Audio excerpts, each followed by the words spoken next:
मुंबई में रहेंगे नए घर में, बहुत मजा आएगा। मैं ये घर को बहुत मिस करूंगा।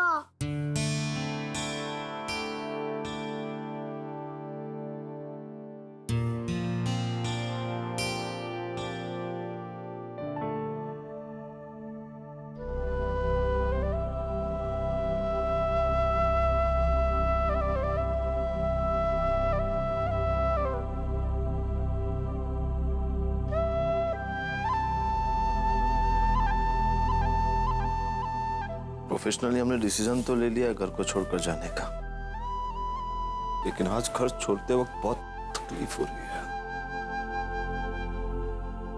इस घर को छोड़कर जाते समय दुख कैसे नहीं होगा। मैं भी इस घर में शादी करके आई, अपना परिवार मिला, नए रिश्ते बने, बहुत सारे उतार चढ़ाव, बहुत सारी खुशियां देखी इस घर में। जब मुझे इतना दुख हो रहा है तो आप लोगों को कितना दुख हो रहा होगा, जिनका पूरा जीवन यहाँ बीता है। बिल्कुल सही कह रही हैं भाभी आप। अब आप लोगों का दुख दर्द तो जायज है, लेकिन हम भी तो इस घर की पैदाइश हैं। भले ही परवरिश जहां कहीं भी हुई हो, हमारी पहचान, हमको इतना सारा प्यार तो इसी घर से मिला है ना। तो बस इमोशनल अटैचमेंट तो हमारी भी होगी ना भैया। बहुत मिस करेंगे हम इस घर को। हमें भी तो हमारा भाई यहीं पे मिला है ना?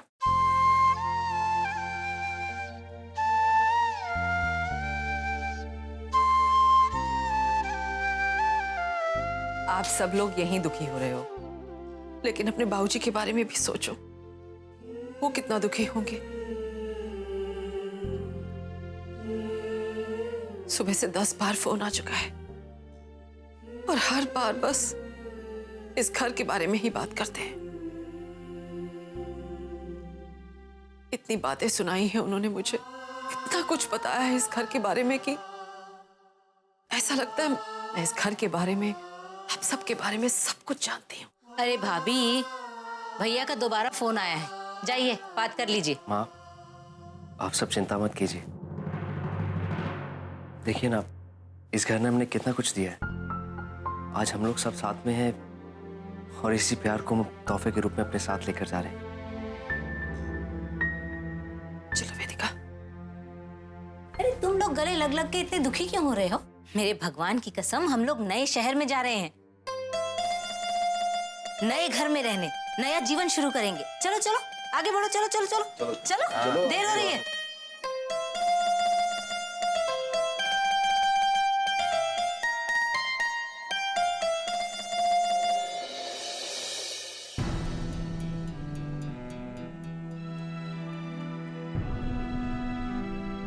हे ईश्वर, जिस तरह अब तक इस छत के नीचे आपने सबको जोड़ के रखा है, इतनी खुशियां दी हैं, उसी तरह नए शहर के नए घर में भी हम सब लोग प्यार से मिलजुल कर रहें, यही कामना करती हूं मैं।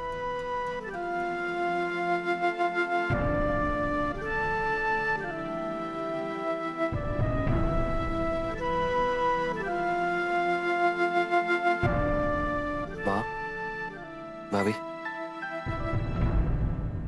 हाँ बेटा। हाँ चलिए, देर हो रही। हाँ बेटा।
आरती, हम जाएंगे, जल्दी जल्दी पैकिंग कर लेंगे।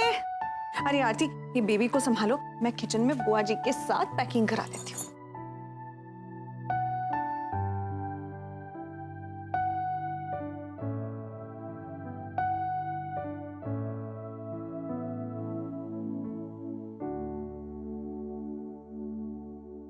पारिधि, अभी थोड़े दिन पहले कितनी शान से अपने बच्चे को लेके तुमने इस घर में कदम रखा था, और आज देखो तुम्हारी गोद सूनी है।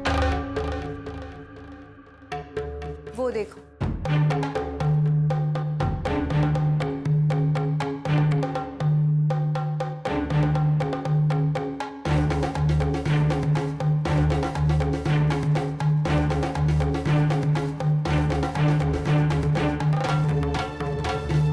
मैं क्या सोच रही थी परिधि कि ट्रैवल में बच्चे बहुत अनकंफर्टेबल हो जाते हैं।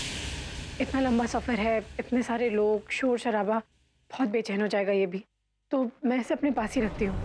मैं इसका अच्छे से ख्याल रख लूँगी। तुम नहीं रख पाओगी इतने अच्छे से ख्याल। अरे परिधि, क्या कर रही हो? आराम से। बच्चा संभालना तो मैं तब सीखूंगी ना भाभी, जब आप मुझे मौका देंगी। कोई बात नहीं, अगर ये बीमार पड़ गया तो दुनिया के सारे बच्चे बीमार पड़ते हैं, मैं देखभाल कर लूंगी इसकी। माँ हूं मैं इसकी। बकायदा सारी फॉर्मेलिटीज पूरी करके पेपर साइन करके इसे अपना बेटा बनाकर घर लेके आई हूँ। अब माँ तो बनने दीजिए मुझे। आखिर कब तक मैं हर एक चीज के लिए दूसरों पर डिपेंडेंट रहूंगी? और क्यों? प्लीज भाभी, मेरे बच्चे के मामले में इंटरफेयर मत कीजिए। अब ताई है इसकी, माँ नहीं।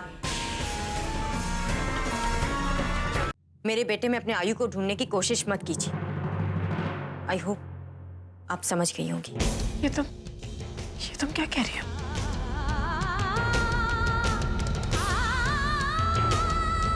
ये तुम क्या कह गई परिधि?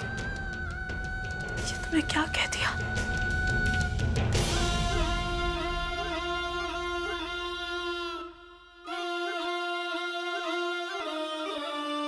ठीक ही तो कहा है परिधि, रहने दो ना उसका बच्चा उसके पास।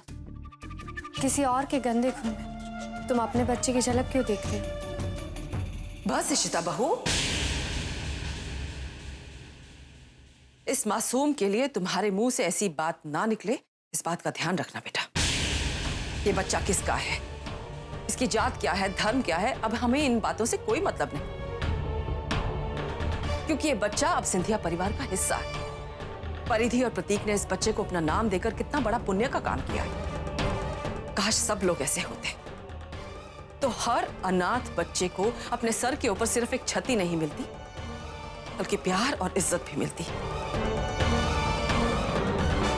और खबरदार, अगर आगे से किसी भी बच्चे को गंदा खून बोला तो